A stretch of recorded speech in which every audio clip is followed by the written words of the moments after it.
Улсын хурлын дарга ирэх мөшүүдээ. Монгол Улсын засгийн газраас 2026 оны 5 дугаар сарын 1-ний өдөр улсын хурлд өргөн мэдүүлсэн Монгол Улсын нэгдсэн төсвийн 2027 оны төсвийн хүрээний мэдээлэл 28-аас 29 оны төсвийн төсөөллийн тухай хуулийн төслийн 2 дахь хэлэлцүүлгийг улсын хурлын чуулганы 2026 оны 5 дугаар сарын 21-22-ны өдрийн нэгдсэн оролдооноор хэлэлцэж 3 дахь хэлэлцүүлэгт бэлтгүүлэхээр төсвийн болон эзэн засгийн байнгын ороонд шилжүүлсэн.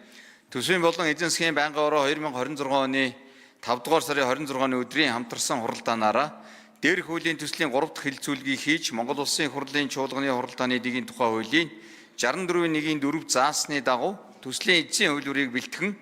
танилцуулгын хамт та бүхэнд хүргүүлсэн. Монгол Улсын нэгдсэн төсвийн 2027 оны төсвийн хүрээний мэдээлэл 28-аас 29 оны төсвийн төсөөлийн тухай хуулийн төсөлд дотоодын нийт бүтээгдэхүүний бодит төсөлтийг 2027 онд 5.8%, 2028 онд 6%, 2029 онд 6.3%, хэрэглээний үнийн өсөлтийн түвшнийг 2027 онд 7%, 2028 онд 6%, 2029 онд 5% байхаар тооцсон.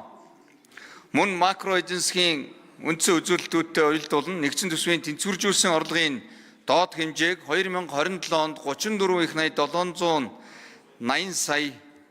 төгрөг буюу дотоодын нийт бүтээгдэхүүний 30.4%,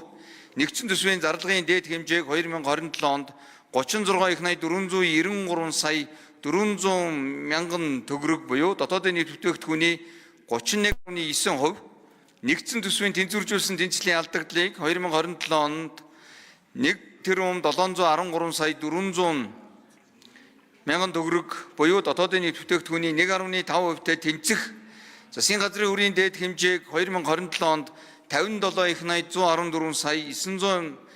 мянган төгрөг буюу дотоодын нийт бүтээгдэхүүний 50%-тэй тэнцэхээр байна. Байнгын ороодын хамтарсан хуралдаанаар хуулийн төслийн 3 дахь хэлэлцүүлгийг явуулах үед улсын хурлын гишүүн Батнайрамдал оюутлогоо компани тайлантай холбогдуулан тус компани нь ноогдол ашиг хуваарлах боломжтой эсэх болон менежментийн төлбөр улсын төсөвд төвлөрүүлэх орлогын талаар улсын хурлын гишүүн Эрдэнэбат дунд хугацааны төсвийн хүрээний мэдээлэл тооцоолсон инфляц нь бодит нөхцөлтөө харьцуулахад зөрүүтэй байгаа талаар дурдж 2029 онд инфляцийг 5% хүргэх боломж байгаа эсэх томоохон орд газруудын төр давах ноогдол ашиг улсын төсөв төвлөрүүлэх орлогын төсөөлөл мөн төрийн худалдаа авалттай холбоотой төсвийн хөрөнгө оруулалтын зардлын өсөлт болон өрөөгөөжийн талаар асуулт асууж хариулт авав.